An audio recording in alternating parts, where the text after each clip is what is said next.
one more example then. This time I'm not going to make you do the slope. I just want to make sure you understand how it makes the picture, okay? So let's just practice just the graphing.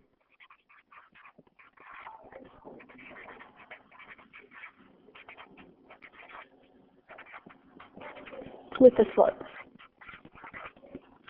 So I'm not going to make you calculate it with that formula. You'll have to practice that for homework. But I'm going to pretend I already told you. I'm going to tell you the slope is equal to -2 over 3. I'm going to give you just any point. All you need is 1 point, isn't it? I'm going to say my line goes through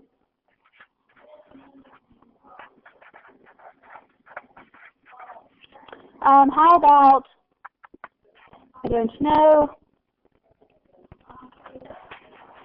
1-4. I just picked something random. Remember, ordered pairs, we have x, comma, y. I'm visual, so I tend to write that for myself. Okay? To graph it, somebody help me out. What shall I do? I guess I should draw the axis first. I can do that part myself. Got it, axis. I don't always put arrows, but I really should. X, Y. Okay? So far, we are set. So start with the original point, so 1-4. Okay, I guess I have to have a starting place, don't I? The slope means nothing to me if I don't know a point on this line. So 1-4, somebody describe how to do that. Careful, X does side to side or up and down. Okay, so to the right 1, up 4, 1, 2, 3, 4. Okay, so I have 1 point. Now guys, let's discuss the road map that takes me to the next point. The -2 means you said down 2. How did you remember that? Because slope is always what? It's always the up and down, the rise part over the side to side part. So we know that the top is down 2 because it had to be an up and down. And the bottom, which is the run, is going to be what? Okay, to the right. 3. So that's the road map now to go from this point that I have to the next one. Okay, so at this point, remind me, I do what? 1, 2. Okay, then what? Right 3. 1, 2, 3. So I don't put a dot at the first place I stop. I have to do the down and the over, right? Then I connect the thing. I get to play connect the dots.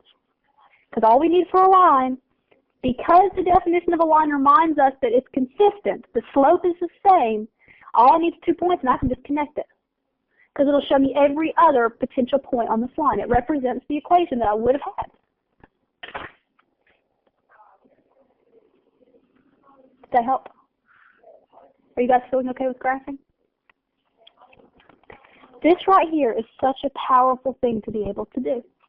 You know how last night for homework or last time you did homework, you used the tables. That was fine and dandy. It probably became a little tedious, even though some of you may like the structure of the finding the table, blah, blah, blah. It is a little tedious. I mean, it'd be nice if we could graph faster. In the next class you take, you'll get to use your calculator. That would be the fastest. Maybe even in this class if I have time. But the idea is, let's talk about faster ways to graph by hand. Ways to look at an equation and know what's going to happen before we even get started. You saw 2 general things last time. I'm going to represent it with letters. I hope it doesn't make your brains hurt, but I am going to remind you. Actually, I'll kind of write it with letters first, or numbers first, then I'll do letters. So you've seen, I'll say recall, you did graphing with something like 2x plus 7y equals 12, right? You've seen that before. You've also seen something that started off like y equals 4x minus 6. These are different, by the way, different problems. They're both linear. Looking at it, ways that I know it's linear without even finding my 2 points, or without finding so many points that I convince myself, is I notice there's no powers on my y or my x. There's no square root, and there's no power on my letters, my x and y. So notice that for me, okay? That's how you know it's going to be a line. This one on the left it's considered the general form or standard form of a line. I personally don't like it. I'm just going to be straight with you. But you do see it a lot, so get comfortable with it. Mathematicians will write it as, hey, ax plus by equals c. And they'll call that, I can't remember if it's standard or if it's general, but they call it one of those. Standard / general is what I'm going to write. Form of a line. And you guys used it last time. You know how to graph a line that's in standard or general form, right? Use a table. Pick two x's or pick your two intercepts. Really, you did the same thing over here too, but this one, guys, is the best one. This is our favorite. You can use the table for it, but you can do faster things. The way they write it is they say y equals, and see, notice all they did is they said for whatever number is in front of x, we'll call that a. Whatever number is in front of y, we'll call that b. This number with no letter, we'll call that c. Who cares? That's just, if you see it in the math book, that's what they're talking about. It doesn't mean anything special to you. This one over here on the right means lots of special stuff to you. It's really good. The 4, they use an M to symbolize that. The 6, they'll say and whatever that number is, they'll use a B. This is such a big deal. This is called slope-intercept form of a line. And I'm out of room, but I'll write slope-intercept at least.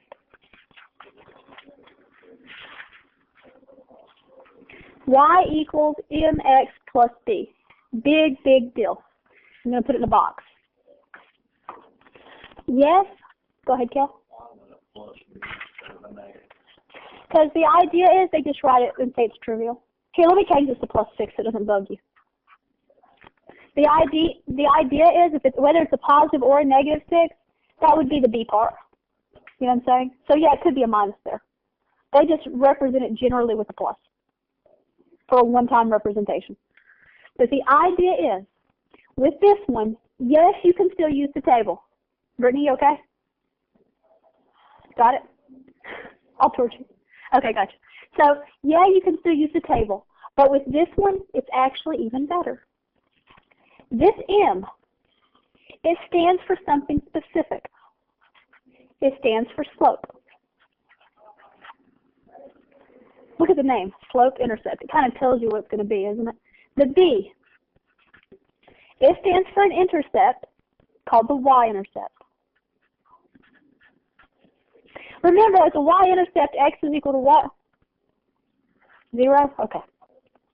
That may help us to use the equation even faster. So whenever you need to graph this, you can use the table to find 2 points for either one of these forms. But if it's in y equals form, you can graph it so fast. Let me show you what I mean. I'm going to rewrite it. Y equals 4x plus 6, and I'm going to say, let's graph this. And I'm not going to use 2 points. I'm just going to say, hey, can we just graph it really fast? Can we get, to graph it with a slope, what do I need? I need a point, and I need the slope, right? Oh, here's the slope. Give it to me in a fraction, though, because if I'm going to make a road map out of this, I probably want to see the rise over run. Oh, 4 over 1 is the same thing as 4. Okay. The 4 on top, up or down 4? Okay, up 4. Good. The 1 on the bottom means what? To the right, 1. Okay. So there's our road map. Up 4, right 1. And what's my starting place? That's 6. I told you that plain number was just the intercept. That was the value in O. Because look, guys, if I put an x of 0 in there, what happens? Is that why it's always going to be the intercept? Because anytime I put a 0 in, anytime I do the definition of a y-intercept, it's going to kill that number off, isn't it? It's always going to give me that number on the end. That kind of makes sense. So actually, when 0 is for my x, what is for my y? 6. So I have a point. Let's graph this thing. What's that's x, that's y. 0 for the x, up 6 for the y. Okay, then what? So I put the point on there. That was good of me. So first, point. Plot my point. 2, use my slope. So I really just one has to go up more than what I have room. 1, 2, 3, 4. So up 4 and then what? Oh, there we go. Yes, I could have used a table, but check out how fast that was.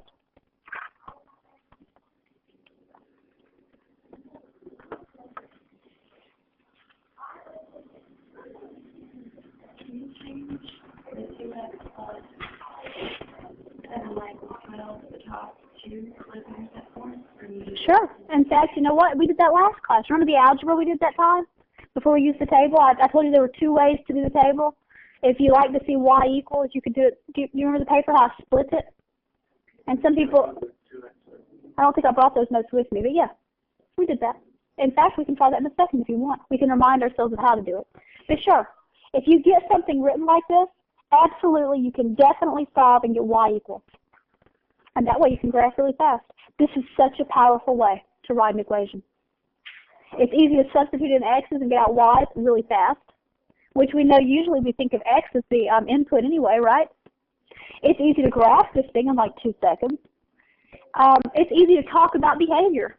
Without even graphing it, I could have said, hey guys, where does this thing cross the y-axis? What's the answer?